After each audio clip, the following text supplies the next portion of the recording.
आदरणीय दर्शकवृन्द नमस्कार। ताजा जनादेश किन र कसका लागि विशेष श्रृङ्खलामा यहाँलाई स्वागत छ। म रोहित दाल। प्रतिनिधि सभा विघटन सम्बन्धी मुद्दा अहिले सर्वोच्च अदालतमा विचाराधीन छ र संवैधानिक इजलास कि पूर्ण इजलासबाट यो फैसला यो मुद्दाको छिनोफानो गर्ने भन्ने विषय पनि बहसमा भइरहेका बेलामा प्रधानमन्त्रीले भर्खरै केही वरिष्ठ अधिवक्ताहरूलाई आफ्नो पक्षबाट बहस गर्नका लागि आग्रह गर्नुभएको छ र उहाँहरूले प्रधानमन्त्रीको पक्षबाट अर्थात् प्रतिनिधि सभा विघटन ठिक छ भन्ने विषयमा बहस गर्दै हुनुहुन्छ। तर उहाँहरू गणतन्त्र, धर्मनिरपेक्षता र सङ्घीयताको विरोधमा अभियान चलाइरहनु भएका केही वरिष्ठ अधिवक्ताहरूलाई प्रधानमन्त्रीले आफ्नो पक्षबाट बहस गराउने भएपछि चर्चाको विषय बनेको छ। आज हामी यही विषयमा केन्द्रित रहेर छलफल गर्नेछौँ र यसका लागि आज हामीसँग हुनुहुन्छ प्रधानमन्त्रीको पक्षबाट अथवा प्रतिनिधि सभा विघटन ठिक भन्दै पक्षबाट बहस गर्न लाग्नुभएका वरिष्ठ अधिवक्ता विष्णु भट्टराई। स्वागत छ यहाँलाई कार्यक्रममा। हजुर धन्यवाद, नमस्कार। तपाईँलाई बधाई पनि छ, प्रधानमन्त्रीको तर्फबाट बहस गर्ने एउटा वकिल अब चयन भनौँ नियुक्ति भनौँ पर्नु भएको छ। धन्यवाद। यो बधाई र कुनै हौसलाको विषय होइन। एउटा कानुन व्यवसायीको हैसियतले कसैले मेरो मुद्दामा मलाई प्रतिरक्षा गर्नुस् भन्यो भने अब अहिले प्रधानमन्त्रीसँग सम्बद्ध मुद्दा भएको कारणले गर्दा आम सञ्चारले बधाई भन्ने अथवा यो राजनीतिक आस्थाका कुरा गर्ने हुन्छ। आम नेपाली जनताले त वकिल राखेकै छन् नि र मलाई कानुन व्यवसायी नियुक्ति गर्ने मानिसहरूसँग सबै मान्छेहरू मसँग राजनीतिक विचारधारा मिल्ने मान्छेहरू मात्रै हुँदैनन् र म जस्तै राजनीतिक विचारधारा राख्ने अरू आम नागरिकहरू गणतन्त्र, संघीयता र धर्मनिरपेक्ष मान्ने वकिलहरूकोमा पनि गएका हुन्छन्।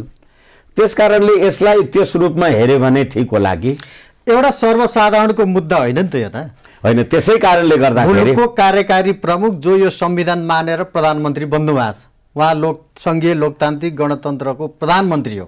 तपाईँ त्यो व्यवस्थाको विरोधी हो, अभियानै चलाइरहनु भएको छ। कसरी त्यो तपाईँ पर्नुभयो भनेर मान्छेले सोध्ने त भयो नि। होइन, ठिक छ। त्यसैले यसलाई राजनीतिक भन्दा पनि व्यावसायिक रूपले हामीले हेर्नुपर्छ। र अर्को कुरा के हो भने ठिक छ, गणतन्त्र, संघीयता, धर्मनिरपेक्षता जस्ता कुरालाई म स्वीकार गर्दिनँ, तर विधिको शासनलाई मैले स्वीकार गर्छु। र अझै अर्को कुरा चाहिँ के हो भनेदेखि यो संविधानले तपाईलाई विचार र अभिव्यक्तिको स्वतन्त्रता दिएको छ र यही संविधानले राजनीतिक दल सम्बन्धी व्यवस्था गरेर एउटै मात्रै विचारधारा राख्ने राजनीतिक दलहरूलाई मात्रै निर्वाचनमा भाग लिने अथवा उनीहरूले मात्रै मुलुकको राज्य प्रणालीमा भाग लिन पाउने गरी बनाइएको कुनै कानुन व्यवस्था यो संविधानको प्रतिकूल हुन्छ भनेपछि त संवैधानिक राज संस्था हिन्दू राष्ट्रवाला काम कारबाही गर्न नेपाली जनताहरू स्वतन्त्र छन्। वरिष्ठ अधिवक्ता विष्णु भट्टराई पनि हुनुहुन्छ। तपाईँलाई प्रधानमन्त्रीको तर्फबाट बहस गर्नका लागि प्रधानमन्त्रीले फोन गर्नुभयो? होइन, मलाई प्रधानमन्त्रीले फोन गर्नुभयो अथवा प्रधानमन्त्रीले फोन गर्नु भएन भन्दा पनि जसले गरे पनि नगरे पनि यो मुद्दामा मैले प्रधानमन्त्रीजीले प्रतिनिधि सभा विघटन गर्नुभएको कुरा संविधान सम्मत छ र उहाँले यो अस्ति पुस 5 गते यो गर्नुभन्दा अगाडि धेरै आम सञ्चारमा मैले महिनौदेखि भनेको छु, जुन यो नेकपा सत्ताधारी दलको दलभित्रको, फेरि म निवेदन गरिराखेको छु, सत्ताधारी दलभित्रको, संसदीय दलभित्रको होइन, संसदभित्रको होइन, सत्ताधारी दलको सचिवालय बैठक अथवा स्थायी कमिटीको बैठक, एउटाले अर्कालाई तिमी भ्रष्टाचारी भनेर 19 पेजको दस्तावेज दर्ता गर्छ, अर्कोले अर्कोलाई होइन तिमी ज्यान मार अथवा तिमी चाहिँ यो क्यान्टोनमेन्टमा रहेका उसको चाहिँ भ्रष्टाचार गर्ने काम कारबाही गर्छ। लिखित रूपमा भन्छ भने मैले तपाईलाई लिखित रूपमा भ्रष्टाचारी भने त अदालतमा मानहानिको मुद्दा लाग्छ। यसै कारणले गर्दाखेरि त्यस्तो पार्टी जसको दुईटा अध्यक्षहरू त्यो हैसियतमा एकले अर्कालाई रेकर्डेड रूपबाट यस्तो काम कारबाही गर्नुहुन्छ भनेदेखि त्यस्तो राजनीतिक दलले त्यसलाई नेतृत्व गर्ने नेतृत्व पङ्क्तिले मुलुकको सुख शान्ति समृद्धि उन्नति हित विकास के गर्न सक्छ? एउटा कुरा। र अर्को कुरा के हो भनेदेखि यो संसदले 94% ओमकार परिवार बस्ने देशमा तिनै जनताको मत पाएर तिनै जनताको गुठी समाप्त गर्ने विधेयक लिएर आयो। नेपाली जनताको ताकतमा त्यो स्थापित हुन सकेन। त्यसै गरेर हामी 3 करोड, हालाकि अब यसमा को मिसिएका छन् त्यो कुरालाई समय रह्यो भने कुरा गरौँला।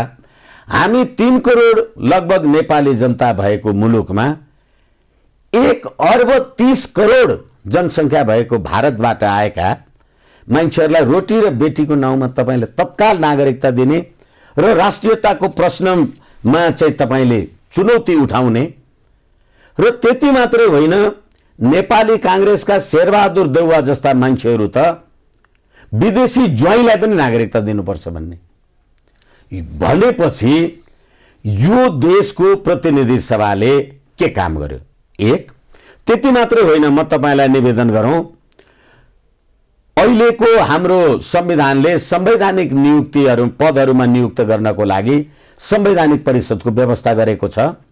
संवैधानिक परिषदमा प्रधानमन्त्री हुनुहुन्छ, अध्यक्ष, सदस्य, प्रतिनिधि सभामा विपक्षी दलको नेता, सभामुख, प्रधान न्यायाधीश पनि हुनुहुन्छ। तर प्रधानमन्त्रीले अध्यक्षता गरेको संवैधानिक परिषदको बैठकमा प्रधानमन्त्रीकै पार्टीको सभामुख बैठकमा आउनुहुन्न। ठिक छ, म अलिकति एक लाइन टुङ्ग्याउन मैले खोजेको, किनभने यस कारणले गर्दाखेरि यो अहिलेको प्रतिनिधि सभा र यो जुन संरचना जे हो त्यसले काम गर्न नसकेको हुँदा प्रधानमन्त्रीले प्रतिनिधि सभा विघटन गर्नुपर्छ भनेर मैले अगाडिदेखि भन्थे। अहिले प्रकारान्तरले भयो मात्रै भनेको। तपाईको सल्लाह मान्नु भएछ प्रधानमन्त्रीले? सल्लाह मानेको होइन, सुन्नु भयो होला।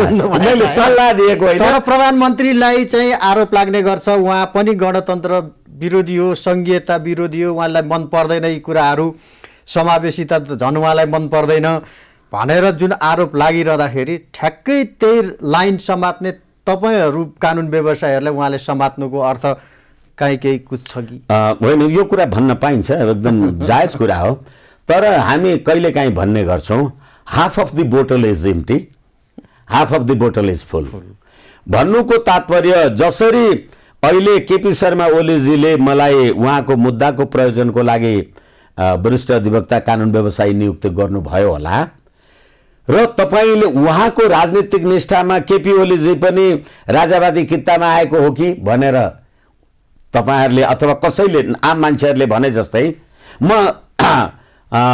यो एबी न्यूज टेलिभिजनको ताजा जनादेश मार्फत आम जनतालाई पनि के निवेदन गर्न चाहन्छु भने के केपी ओलीजी म कहाँ उहाँको मुद्दा हेरेर उहाँ मेरो सिद्धान्तमा आउनु भएको हो भन्ने हो भने मैले उहाँको मुद्दा हेर्दा म उता गएको हो कि? यसकारणले गर्दाखेरि एउटा कुनै व्यावसायिक कुराले गर्दाखेरि त्यसलाई अब कति पोलिटिकल आवरण दिने नदिने आफ्नो ठाउँमा छ। एकैछिनलाई मान्नु र समर्थन गर्नु दुईटा कुरा हुन्छ। जस्तो कि म संवैधानिक राज संस्था मान्छु, गणतन्त्र मान्दिन, म बाटोमा मोटर चलाएर हिँडिराखेको छु। अहिलेको प्रहरी त गणतन्त्रको प्रहरी हो नि, त्यो ट्राफिकले सिटी बजायो भने म गणतन्त्रले ट्राफिकले बजाएको सिटी गाडी रोक्दिनँ भने त म मर्छु नि।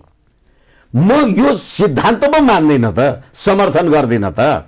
तर के हो भनेदेखि यही परिस्थिति अन्तर्गत र फेरि यही संविधानले नै, अघि मैले निर्वाचनको कुरा गरेँ, त्यसै गरेर यो संविधानले नेपाली जनताको राजकीय सत्ता र संप्रभु सत्तालाई स्वीकार गरेपछि अहिले प्रधानमन्त्रीले नेपाली जनताको राजकीय सत्ता र नेपाली जनताको संप्रभु सत्तालाई स्थापित गर्नलाई मेरो पार्टीले दिएन, म फेरि चुनावमा जान्छु भन्नुभयो भनेपछि त उहाँ चुनावमा जानका लागि त मलाई वकिल राखेर भोलि चुनावमा जाँदा राजावादीहरूको भोट पनि पाइन्छ कि भन्ने आशा पनि त गर्नुभयो होला। तपाईँ यो संविधान मान्नुहुन्न नि, होइन?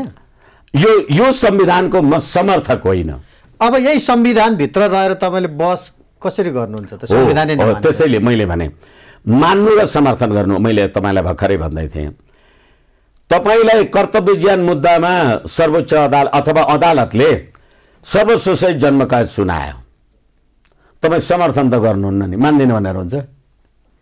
यस कारणले गर्दा फेरि संविधानले विचार र अभिव्यक्तिको स्वतन्त्रता दिएको छ तपाईँलाई, तैँले यो कुरा भन्न पाउँदैनस् भनेको छैन, र बिना हात हतियार भेला हुने र आफ्नो काम कारबाही गर्ने स्वतन्त्रता दिएको छ। र मैले यहीँनिर एकचोटि एनसेल टावरमा विप्लव माओवादीको तर्फबाट भएको काम कारबाहीमा कुनै एउटा मानिस मरेको कुरामा यहीँ छलफल गरेको थिएँ मैले। प्रधानमन्त्रीजीका सल्लाहकार कोही हुनुहुन्थ्यो, मैले नाउँ बिर्सेँ, ध्यान राख्न आवश्यक पनि ठानिनँ। किनभनेदेखि राज्य सत्ता भनेको बलियाले खाने दुब्लाले हिसाब राख्ने। तपाईँले मान्छे मार्नुभयो भनेदेखि जेल बस्नुपर्छ। प्रचण्डजीहरूले 17,000 मारेपछि सिंहदरबार बस्नु भएको छ नि। यसै कारणले तपाईँले मारेको जस्टिफाई भयो भनेदेखि अब विप्लवहरूले मारेको अनजस्टिफाई त हुने होइन। तर यदि ताकत पुग्यो तपाईँले जे भन्नुहुन्छ त्यो ठिक भयो, ताकत पुगेन तपाईँलाई अर्काले चाहिँ उसमा चाहिँ कारबाही गर्ने भयो। अब मुद्दाको विषयमा अलिकति प्रवेश गरौँ। तपाईँले चाहिँ प्रधानमन्त्री आफैले भन्नुभयो कि प्रधानमन्त्रीका को मान्छेले बसिदिनु पर्यो यो आवश्यक छैन, तपाईँले भन्न चाहनु भएन। हो आवश्यक छैन। अब मुद्दामा प्रवेश गरौँ।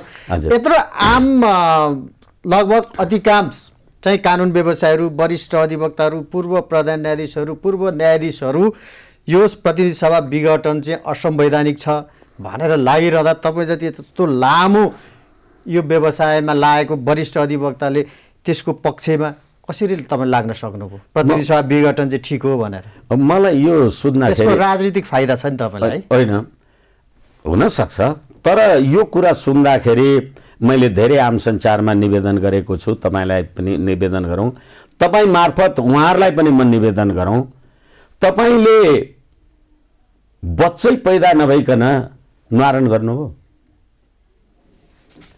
यो संविधान बमोजिम प्रतिनिधि सभा विघटन भएका, गठन भएका कुनै नजिरहरू छन्? तपाईँहरू जब प्रधान न्यायाधीश हुनुहुन्थ्यो त्यतिखेर यो संविधान थियो। अनि यो संविधान बमोजिम प्रतिनिधि सभाको गठन र विघटन भएको कुरा तपाईँहरूले जज भएर सुप्रिम कोर्टको चिफ जस्टिस भएर इन्साफ गर्नुभयो। अहिले त पढ्नु भएको होला नि त। एकैछिन, तपाईँले पढ्नु र त्यसको एक्जिक्युसन हुनु। तपाईँ यसो गर्यो भने गाडी चल्छ भन्ने सिद्धान्त गर्न सक्नुहुन्छ। तपाईँलाई नै ड्राइभरको सिटमा राखिदियो भने चलाउन सक्नुहुन्न नि। कृषिमा पिएचडी गरेको मान्छे यसरी धान रोप्यो भने राम्ररी फल्छ भन्न जान्दछ, तर गएर रोप्न जान्दैन नि। यसै कारणले गर्दा यो संविधान आएपछि प्रतिनिधि सभाको विघटनको पहिलो प्रश्न यो। अब तपाईँले भन्नुभएको कुरा उहाँहरूले यस्तो भन्दा तपाईँले किन यो भन्नुभयो भने संविधान हो। अब अहिले संविधानको धारा 76(1) बमोजिम, 76(7) बमोजिम र 85 बमोजिम मैले प्रतिनिधि सभाको विघटन गरेर ताजा जनादेशको लागि जाने भनेर प्रधानमन्त्रीजीले सिफारिस गर्नुभयो, राष्ट्रपतिजीले त्यसलाई अनुमोदन गर्नुभयो। अहिले सर्वोच्च अदालतको विचाराधीन छ। अब सर्वोच्च अदालतको विचाराधीन भएको मुद्दामा संविधानको धारा 105 बाहिर छलफल गर्न पाइँदैन, किनभने अदालतलाई त्यसले प्रभाव पर्छ भनेर। हिजो प्रतिनिधि सभाको विघटन भए पनि राष्ट्रिय सभाको बैठक त बस्यो। राष्ट्रिय सभामै वरिष्ठ अधिवक्ता हुँ भनेर पुग्नुभएका मान्य सदस्यहरूले सर्वोच्च अदालतको विचाराधीन रहेको मुद्दामा उहाँहरूले बोल्नुभयो त। संविधान कसले मान्छ? त्यो त प्रधानमन्त्रीले बोलिरहनु भएको छ। प्रधानमन्त्री म त क्लाइन्ट हुँ नि, म मेरो मुद्दा म जित्छु भन्न त पाउँछु नि म। तपाईँ त क्लाइन्ट होइन, तपाईँ त राष्ट्रिय सभाको सम्मानित मान्य सदस्य हुनुहुन्छ, तपाईँ वरिष्ठ अधिवक्ता पनि हुनुहुन्छ। तपाईँकै पार्टीको संसदीय दलको नेताले प्रतिनिधि सभा विघटन गरेका छ। अनि अदालतको विचाराधीन रहेको कुरामा संविधानको धारा 105 ले छलफल गर्न पाइँदैन भने, प्रश्न उठाउन पाइँदैन भने तपाईहरुले संविधान मान्नु भएको छ?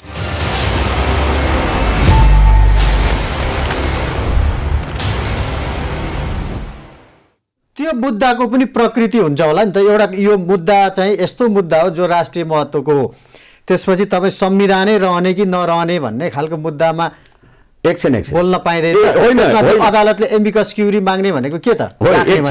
सल्लाह माग्ने हो त? हो, एकछिन। त्यसैले तपाईँ एमिकस क्युरी माग्नुहुन्छ, पक्ष विपक्षका वकिलहरू आफ्नो आफ्नो पक्ष विपक्षमा कुरा गर्छन्, तर संविधानको धारा 105 चाहिँ तपाईले राष्ट्रिय सभा लगायत अन्त बाहिर चाहिँ तपाईले प्रयोग गर्न पाउनुहुन्छ, भन्न पाउनुहुन्छ। यो संविधान बनाएको बारेमा तपाईहरुले जसले गर्व गर्नु भएको छ 105 चाहिँ पालना गर्नु पर्दैन भन्ने कुरा हैन। र अहिले तपाई र म अथवा हामी एउटा कुनै विषयमा छलफल गरिराखेका छौं, यो छलफल चौराहामा गर्ने हो र भने यसै कारण अदालतको विचाराधीन छ। अदालतमा हामी वाद विवाद बहस गर्न सक्छौं र त्यो मुद्दामा म प्रधानमन्त्रीजीको तर्फबाट नियुक्त कानुन व्यवसायी छु भने म मेरो मुद्दा मेरो पक्षमा हुन्छ त मैले भन्छु। अब संवैधानिक कुरा गरौं भन्दा संविधानको धारा 76(1) भनेर प्रधानमन्त्रीजीले भन्नु भएको छ। एउटा संसदमा दुईटाको बहुमत हुन्छ कि हुँदैन? निश्चित रूपमा हुँदैन, हैन? यो त अकाट्य कुरा हो। र लगभग 2/3 को नेकपाको संसदीय दललाई म नेतृत्व गर्छु भनेपछि त्यसमा पनि विवाद छैन। र प्रधानमन्त्रीजीलाई संविधानको धारा 85 को व्यवस्था के हो भने यो संविधान बमोजिम अगावै विघटन भएमा बाहेक प्रतिनिधि सभाको कार्यकाल 5 वर्षको हुन्छ भन्ने व्यवस्था छ। त्यो चाहिँ यो संविधानले व्यवस्था गरे अनुसार सरकार बन्न नसके भन्ने आशय पनि त छ नि। हो, त्यसैले तपाईले सरकार बन्न नसके भन्ने छ। हो, एकैछिन। त्यसरी कुरा गर्दाखेरि हामीले यो संविधानले 4 वटा प्रधानमन्त्रीको परिकल्पना गरेको छ। एउटा संविधानको धारा 76(1) बहुमतको भयो, जो बहुमतको धेरै बहस भयो। अब 76(2) 2 वा 2 भन्दा बढी दलबाट बनेको सरकार, अनि अब 3 त्यसै गरेर लार्जेस्ट पार्टी, 4 3-4 वटा 5 वटा जुनसुकै दलको होस् एउटा कुनै संसद सदस्यले म प्रधानमन्त्री हुन्छु भने, र यो 3 वटा प्रधानमन्त्रीले चाहिँ प्रधानमन्त्री भएपछि 30 दिनभित्र विश्वासको मत लिनुपर्छ। 76(1) को प्रधानमन्त्रीले चाहिँ विश्वासको मत लिनु पर्दैन। अब अहिले प्रश्न उठेको छ, अहिले यो पछाडी प्रश्न उठेको छ, त्यतिखेर प्रतिनिधि सभाको निर्वाचन 2074 मंसिरी 21 गते हुँदाखेरि त नेकपा माओवादी र नेकपा एमाले त बेग्लै बेग्लै थियो भने यिनीहरू त केपी शर्मा ओलीजी त 76(2) अन्तर्गतको प्रधानमन्त्री हो भनेर अहिले भनिराखेका छ भने 76(2) अन्तर्गतको प्रधानमन्त्रीको दुईटै संसदीय दल मिलेपछि अब त्यो 76(2) अन्तर्गतको दुईटा दलको प्रधानमन्त्री दुईटा संसदीय दलको नेता भयो कि एउटै भयो? एउटै भएपछि अब मेरो राजनीतिक दलले मलाई काम गर्न दिएन आदि इत्यादि, मैले अघि संवैधानिक परिषदवाला कुरा गरेँ, गुठी विधेयक, नागरिकता लगायतका कुराहरू गरेँ मैले तपाईलाई भनेदेखि अब तपाईले मलाई अविश्वासको प्रस्ताव पनि राख्नु भएको छैन। संविधानको धारा 101 को व्यवस्था के हो भने प्रधानमन्त्रीले चाहेमा, भन्दैछु म, चाहेमा आफूलाई संसदको प्रतिनिधि सभाको विश्वास छ भनेर विश्वासको मत राख्न सक्नुहुन्छ, प्रस्ताव राख्न सक्नुहुन्छ। 100 को उपधारा 2 ले के भन्नुहुन्छ भने प्रधानमन्त्रीको संसदीय दल विभाजित भयो अथवा उहाँलाई संसदीय दलमा अविश्वासको प्रस्ताव आयो भने अनि विश्वासको मत लिनुपर्छ। यो प्रधानमन्त्रीलाई संविधानको धारा 100 बमोजिम अविश्वासको प्रस्ताव आएको छैन। अनि संविधानले के प्रधानमन्त्रीजीले के भन्नुभयो भने मलाई मेरो दलबाट काम कार्यवाही गर्ने अवरोध भयो, त्यसैले मैले प्रतिनिधि सभा। यहीँनिर तपाईलाई म सोध्न चाहन्छु, आफ्नो पार्टी भित्रको अन्तर्विरोधलाई लिएर यत्रो प्रतिनिधि सभा जननिर्वाचित संसद भङ्ग गर्न मिल्छ त? तपाईले पनि अहिलेसम्म भन्नुभएको छैन कि प्रधानमन्त्रीले यो धारा टेकेर विघटन गर्नुभयो त भन्न सक्नु भएको छैन? होइन, मैले तपाईलाई भनिरहेको छु संविधानको धारा 76(1) भनेपछि बहुमतको प्रधानमन्त्री पनि, बहुमतको प्रधानमन्त्री म भएँ भने मेरो विरुद्धमा अविश्वासको प्रस्ताव छैन भनेदेखि त्यो संसदको नेतृत्व गर्ने को हो? म। अनि मलाई काम गर्न दिएन, मेरो पार्टीले दिएन भनेर मैले प्रतिनिधि सभा विघटन गरेँ र यो राजनीतिक विषय हो, अदालत प्रवेशै गर्न पाउँदैन पनि भनेको छ। तर एकछिनलाई मान्नुहोस्, राजनीतिक विषय हो होइन, आफ्नो ठाउँमा छ र फेरि कुरा रह्यो भने त्यसमा पनि हामी छलफल गर्न सक्छौँ। अहिले अदालतमा जे कुरा चलिरहेको छ, तर मैले के निवेदन गरिरहेको छु भने संविधानको धारा 76(1) र संविधानको धारा 85 जननिर्वाचित संसद भन्नुहुन्छ नि तपाईँ। अहिले प्रधानमन्त्रीले जनतामा निर्वाचित जाने भने चाहिँ के त्यो टपटप टिपेर राख्ने भने हो? त्यो त संविधानले नदिएपछि त जतिखेर एकैछिन तपाईलाई एउटा पार्लियामेन्टमा दुईटा बहुमत कहाँबाट हुन्छ र अर्को सरकार बन्छ र विघटन गर्न पाइँदैन? अर्को सरकार, वैकल्पिक सरकार बन्ने बाटो देखाउनुहोस् न। र यो संविधानमा फेरि म तपाईलाई भन्छु, प्रधानमन्त्रीले प्रतिनिधि सभा विघटन गर्न पाउँदैन भनेर चाहिँ लेखेको धारामा छ।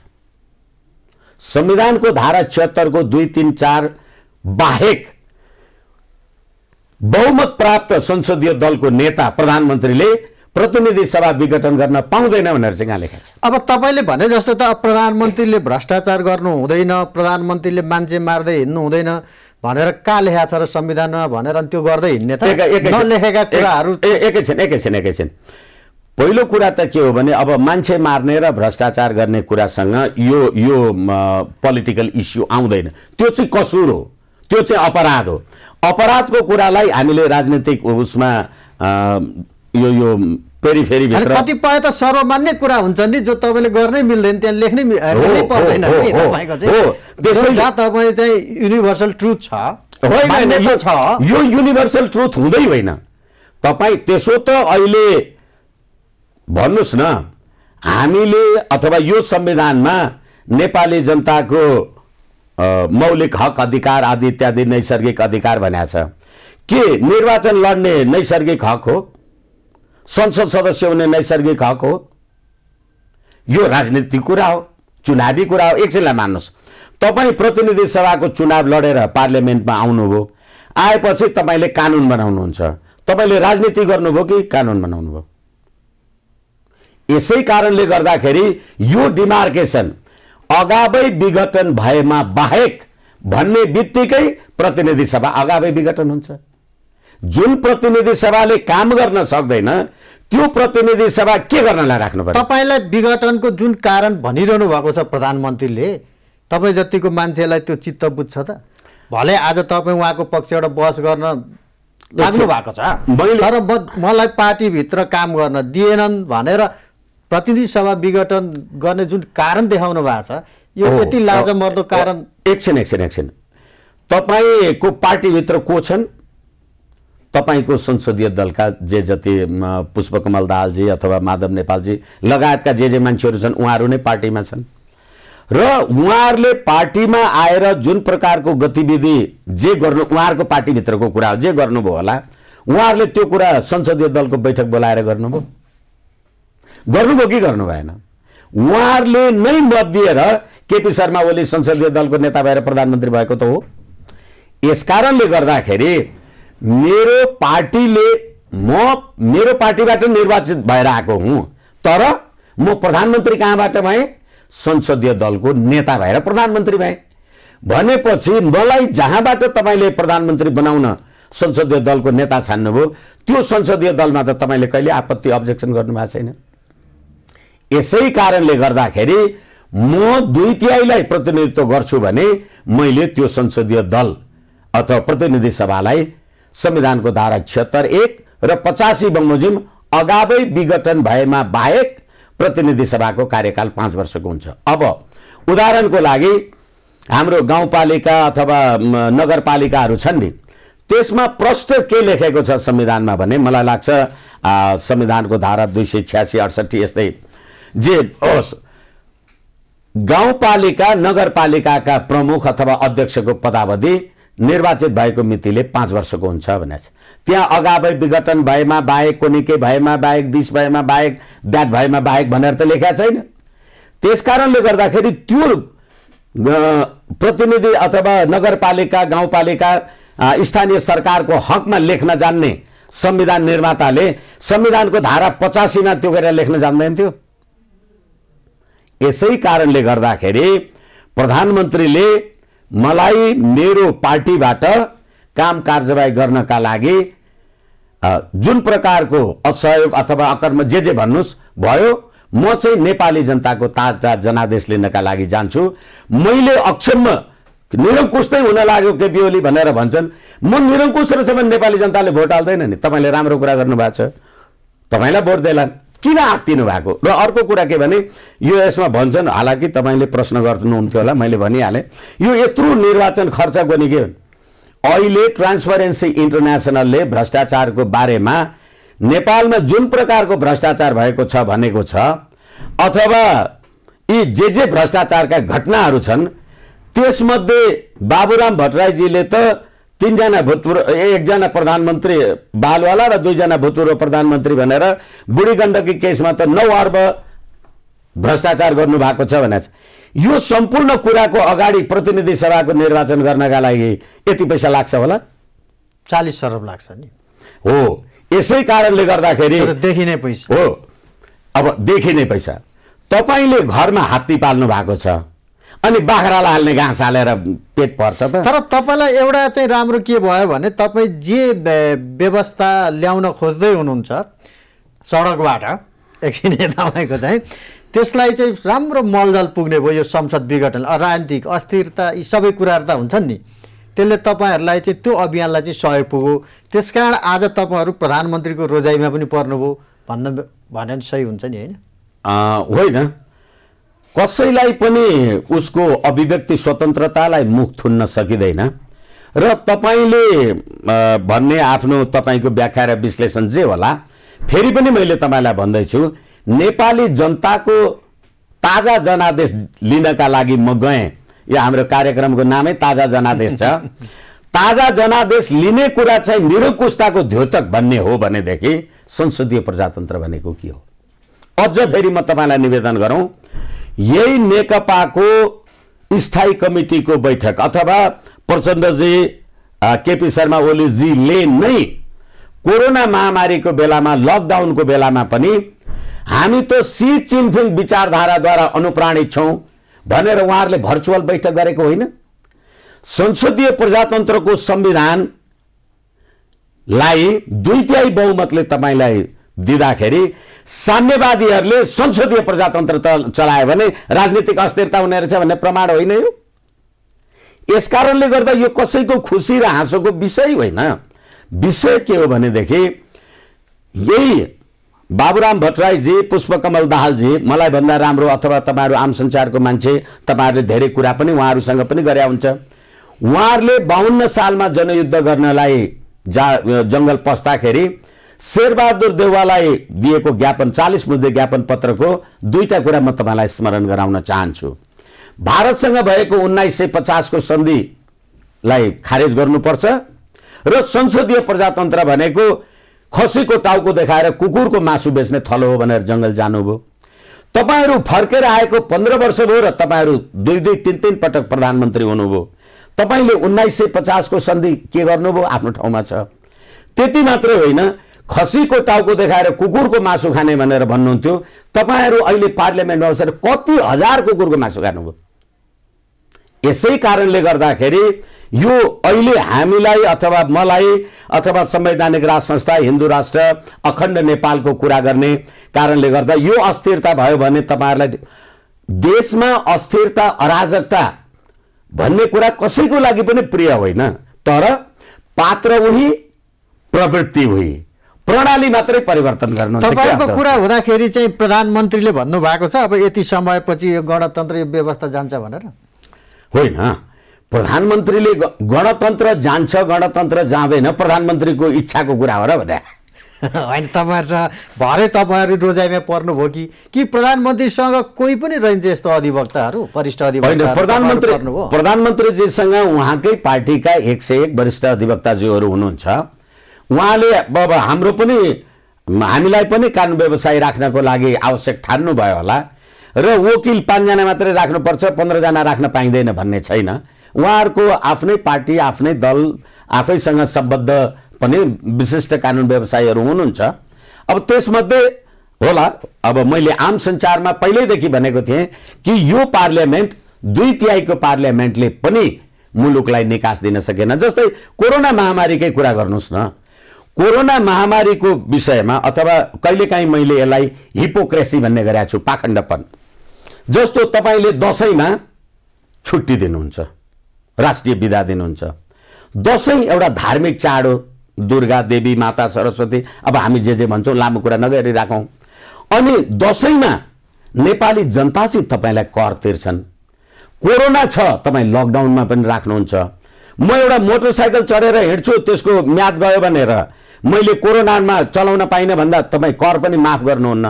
अनि तपाईँ चाहिँ संसदमा बसेर, राज्य सत्तामा बसेर, कर्मचारी भएर दसैँ पेस्की खानुहुन्छ, मैले तिरेको कर नेपाली जनतालाई चाहिँ के दिन्छ? सबै कुरा प्रधानमन्त्री केपी ओलीको विरोधमा देखिन्छ। तपाईँको यी गरेको त उहाँले हो नि त, कार्यकारी प्रमुख त उहाँ हो। अब अहिले तपाईँ चाहिँ उहाँको पक्षबाट वकिल नियुक्ति भइसकेपछि यसो नि, अनि सबै खत माफ पो दिन थाल्नु। होइन, त्यसो होइन। हुन्छ, म एकदमै अन्तिममा छु। होइन, त्यसैले मैले के भनेको भने यो गणतन्त्रको, सङ्घीय लोकतान्त्रिक गणतन्त्रको नौटङ्कीको उदाहरण दिएको मात्रै हो।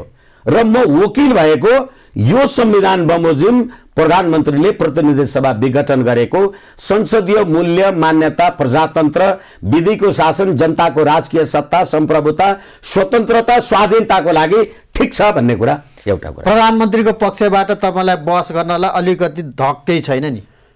निश्चित रूपमा छैन। धक भएको मान्छेले यति भन्न सक्छ, यति बोल्छ। हस्, कार्यक्रममा आइदिनु भएलाई धेरै धेरै धन्यवाद। हस्, मलाई पनि मेरा कुरा राख्ने अवसर दिनुभयो।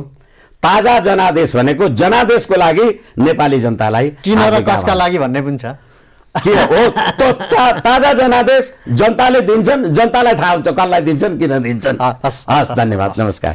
आज हामीले छलफल गऱ्यौँ जुन प्रतिसभा विघटन सम्बन्धी मुद्दा सर्वोच्च अदालतमा विचाराधीन छ, त्यस विषयमा केन्द्रित रहेर र पछिल्लो समय प्रधानमन्त्रीको पक्षबाट केही वरिष्ठ अधिवक्ताहरू बहसका लागि चयन हुनुभएको छ अथवा प्रधानमन्त्रीको तर्फबाट बहस गर्दै हुनुहुन्छ, उहाँहरूको विषय चर्चा छ। त्यही विषयमा केन्द्रित रहेर कार्यक्रमको निर्धारित समय सकिएको छ। खबरभित्रको खबरका लागि हेर्दै रहनुहोला एम न्युज खबर। नमस्कार।